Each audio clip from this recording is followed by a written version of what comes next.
Hello friends, welcome back to my channel helping hands. അപ്പോൾ നമ്മൾ ഇന്ന് വന്നിരിക്കുന്നത് 8ാം ക്ലാസ്സിലെ മാത്സിലെ 4ാമത്തെ ചാപ്റ്ററായ ബഹുഭുജങ്ങൾ എന്ന് പറയുന്ന അധ്യായമായിട്ടാണ്. ഇവിടെ ചിത്രത്തിൽ നമുക്ക് കാണാൻ പറ്റും എന്തെല്ലാമാണോ ഉള്ളത്. ത്രികോണമുണ്ട്, പിന്നീട് വരികയാണെങ്കിൽ ചതുർഭുജമുണ്ട്, പഞ്ചഭുജമുണ്ട്, ഷഡ്ഭുജമുണ്ട്. ത്രികോണത്തിന് 3 വശങ്ങളും, ചതുർഭുജമാണെങ്കിൽ 1, 2, 3, 4 വശങ്ങൾ. പഞ്ചഭുജമാണെങ്കിൽ 1, 2, 3, 4, 5 വശങ്ങൾ. ഷഡ്ഭുജമാണെങ്കിലോ 1, 2, 3, 4, 5, 6 വശങ്ങളുണ്ട് അല്ലേ. പൊതുവായിട്ട് നമ്മൾ ഇതിനെ പറയുന്നത് ബഹുഭുജം എന്നാണ് കേട്ടോ, അഥവാ പോളിഗൺ.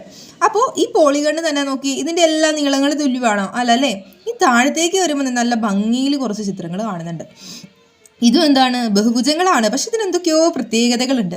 ഇതിൻ്റെ എല്ലാ വശത്തിൻ്റെയും നീളം എന്താണ്, ഒരുപോലെയാണ്. ഇത്തരത്തിൽ ഓരോ ബഹുഭുജത്തിൻ്റെയും വശങ്ങളുടെ നീളങ്ങൾ ഒരേ നീളമാണെങ്കിലും, അതുപോലെ തന്നെ ഇത് കോണുകൾ ഒരേ വലിപ്പമുള്ളതാണെങ്കിൽ അത്തരത്തിലുള്ള ഈ ബഹുഭുജത്തെ നമുക്ക് എന്തെന്ന് പറയാൻ പറ്റും? സമബഹുഭുജം അഥവാ റെഗുലർ പോളിഗൺ എന്ന് പറയാം. അപ്പോൾ റെഗുലർ പോളിഗൺ ആണെങ്കിൽ എന്തൊക്കെ പ്രത്യേകതകൾ വേണം? വശങ്ങളുടെ നീളമെല്ലാം തുല്യമായിരിക്കണം, കോണുകളെല്ലാം എന്തായിരിക്കണം? ഒരേ വലിപ്പമുള്ളവയായിരിക്കണം. ഇവിടെ നോക്കുവാണെങ്കിൽ എന്താ, ത്രികോണത്തിൻ്റെ എന്താണ്, ത്രികോണത്തിൻ്റെ കോണുകളെല്ലാം കൂട്ടിയാൽ നമുക്ക് എത്ര കിട്ടുക? നമുക്ക് കിട്ടുന്നത് 180 ആണെന്ന് നമ്മൾ പണ്ട് പഠിച്ചിട്ടുണ്ട്. അപ്പോൾ നമ്മളെന്താ ചെറിയ അധ്യായത്തിൽ പഠിച്ചിട്ടുണ്ട്. അപ്പോൾ ചതുരമാണെങ്കിൽ എത്രയാണ്?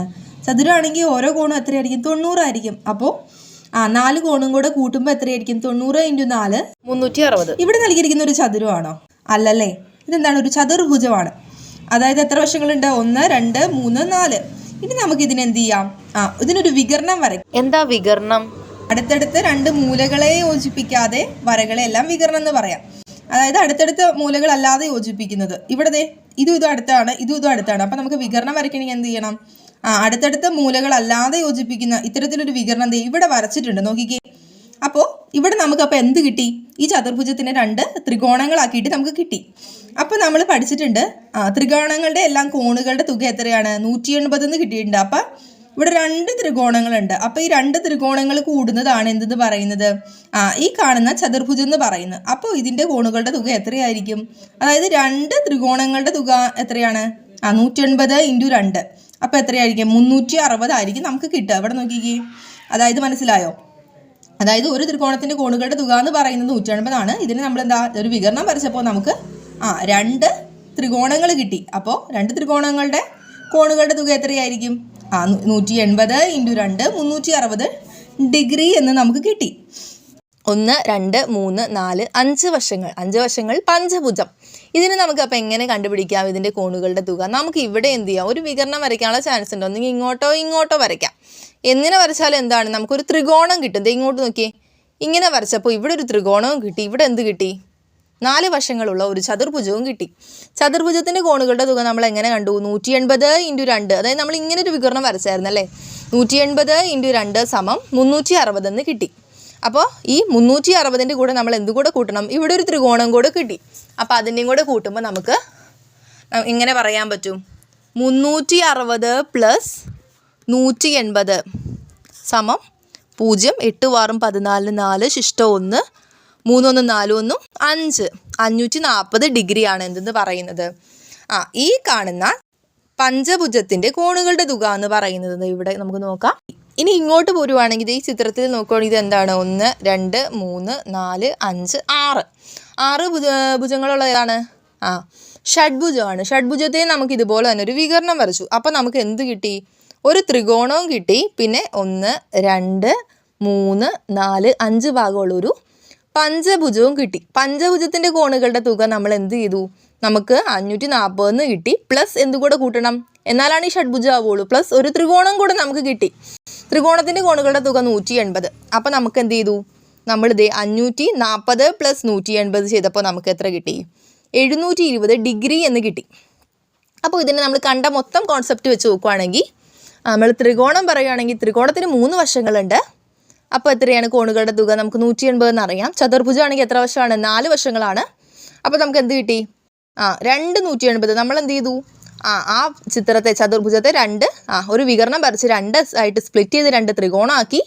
അപ്പോൾ 2 ത്രികോണം കിട്ടി. അപ്പോൾ 180 × 2 = അതായത് 180 × 2 360 എന്ന് കിട്ടി. പഞ്ചഭുജത്തിലേക്ക് വേണമെങ്കിൽ 5 വശങ്ങളുണ്ട്. ഒരു വികരണം വരച്ചപ്പോൾ നമുക്ക് എന്ത് കിട്ടി? തൊട്ട് ബാക്കിലുള്ള പിക്ചറായ ഒരു ചതുർഭുജവും കിട്ടി, ഒരു ത്രികോണവും കിട്ടി. അപ്പോൾ ചതുർഭുജത്തിൽ എത്ര എണ്ണം ഉണ്ട്? 2 ത്രികോണങ്ങളുണ്ട്. 180 × 2. പിന്നെ എന്താണ്, ഒരു ത്രികോണം കൂടെ വന്നപ്പോൾ 180 കൂടെ കൂട്ടിയപ്പോൾ നമുക്ക് എത്ര എണ്ണം കിട്ടി? 3 180 ഉണ്ട്. അപ്പോൾ 180 × 3 = 540 എന്ന് കിട്ടി. ഇനി ഷഡ്ഭുജത്തിലേക്ക് വരുവാണെങ്കിൽ ഷഡ്ഭുജത്തിന് 6 വശങ്ങളുണ്ട്.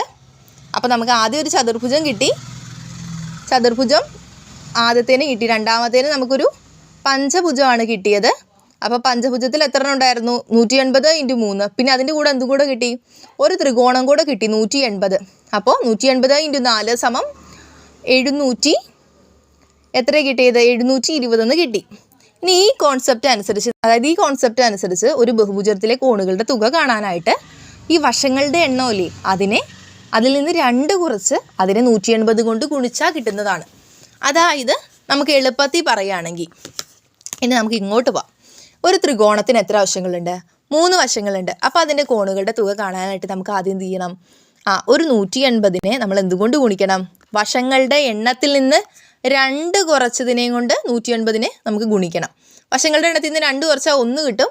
1 × 180 = 180 ത്രികോണം. ഇത് നമുക്ക് എന്താ? നമുക്ക് ചതുർഭുജത്തിലേക്ക് പോവുകയാണെങ്കിൽ ചതുർഭുജത്തിൽ എന്താണ്? 4 വശങ്ങളുണ്ട്. അപ്പോൾ 4 - 2 = 2. 180 × 2 എത്രയാ? 360. ഇനി അടുത്തത് എന്താണ്? പഞ്ചഭുജം വരയ്ക്കണ്ട, ഇങ്ങനെ എഴുതാം. 5 വശം ഉണ്ടെന്ന് ഓർക്കാം. 5 വശത്തിൽ നിന്ന് 2 കുറച്ചു. 5 വശത്തിൽ നിന്ന് 2 കുറയ്ക്കുമ്പോൾ നമുക്ക് എത്ര കിട്ടും? 3 കിട്ടും. 180 × 3 = 540 എന്ന് കിട്ടും. ഇനി ഷഡ്ഭുജത്തിലേക്ക് പോവുകയാണെങ്കിൽ 6 വശം. 6 - 2 എത്രയാണ്? 4 ആണ്. 180 × 4 എത്ര കിട്ടും? 720 എന്ന് കിട്ടും. അതായത് ബഹുഭുജത്തിലെ കോണുകളുടെ തുക കാണാൻ നമ്മൾ വശങ്ങളുടെ എണ്ണത്തിൽ നിന്ന് എന്ത് ചെയ്തു? 2 കുറച്ചു. അതിന് 180 കൊണ്ട് ഗുണിച്ചാൽ കിട്ടുന്നതാണ് എന്തെന്ന് പറയുന്നത്? ബഹുഭുജത്തിലെ കോണുകളുടെ തുക. ഇനി അടുത്തത് എന്താണ്? n വശങ്ങളുള്ള ബഹുഭുജത്തിലെ കോണുകളുടെ തുക. n വശം എന്ന് പറയുന്ന വശങ്ങളുടെ എണ്ണമാണ്. അതിൻ്റെ കോണുകളുടെ തുക കാണാൻ എന്താ ചെയ്യേണ്ടത്? 180 × n-2. അപ്പോൾ 180 × n-2 എന്ന് വരുമ്പോൾ നിങ്ങൾ കൺഫ്യൂഷൻ ആവണ്ട. കാരണം നമ്മളിപ്പോൾ പഠിച്ച സെയിം പാറ്റേൺ തന്നെയാണ്. 180 × n-2. n എന്താണ്? വശങ്ങളുടെ എണ്ണമാണ്. അപ്പോൾ നമുക്ക് ആദ്യം നമ്മൾ ത്രികോണം പറഞ്ഞു. ത്രികോണത്തിൻ്റെ 180 × വശങ്ങളുടെ എണ്ണം എത്രയാ? 3 ആയിരുന്നു. 3 - 2 1. അപ്പോൾ 1 ചെയ്തപ്പോൾ നമുക്ക് 180 എന്ന് കിട്ടി. അടുത്തത് നമ്മൾ എന്താ ചെയ്തത്? ചതുർഭുജം 180 × n-2. വശങ്ങൾ എത്രയാ? 4 ഉണ്ട്. 4 - 2 2. 360. ഇനി പഞ്ചഭുജം 180 × n-2. പഞ്ചഭുജത്തിന് 5 വശം. 5 - 2 3 = 540. ഇനി ഷഡ്ഭുജം 180 × n-2. ഷഡ്ഭുജത്തിന് 6 വശം. 6 - 2 4 720 എന്ന് കിട്ടും. അപ്പോൾ നമ്മൾ ഇന്നത്തെ ക്ലാസ്സിൽ ബഹുഭുജങ്ങൾ എന്താണ്, ബഹുഭുജങ്ങൾക്ക് എത്ര വശങ്ങളുണ്ട്, അതുപോലെ തന്നെ ബഹുഭുജങ്ങളുടെ വശങ്ങളുടെ എണ്ണം തന്നാൽ നമുക്ക് അതിൻ്റെ കോണുകളുടെ തുക കാണുന്നത് എങ്ങനെയാണ്, അതിൻ്റെ ഇക്വേഷൻ തുടങ്ങിയ ബേസിക് കാര്യങ്ങളാണ് ഇന്ന് പഠിച്ചത്. അപ്പോൾ ഇന്നത്തെ ക്ലാസ് നിങ്ങൾക്ക് ഇഷ്ടപ്പെട്ടാൽ നിങ്ങൾ എന്ത് ചെയ്യാനൊന്ന് സപ്പോർട്ട് ചെയ്യുക. Thank you for watching.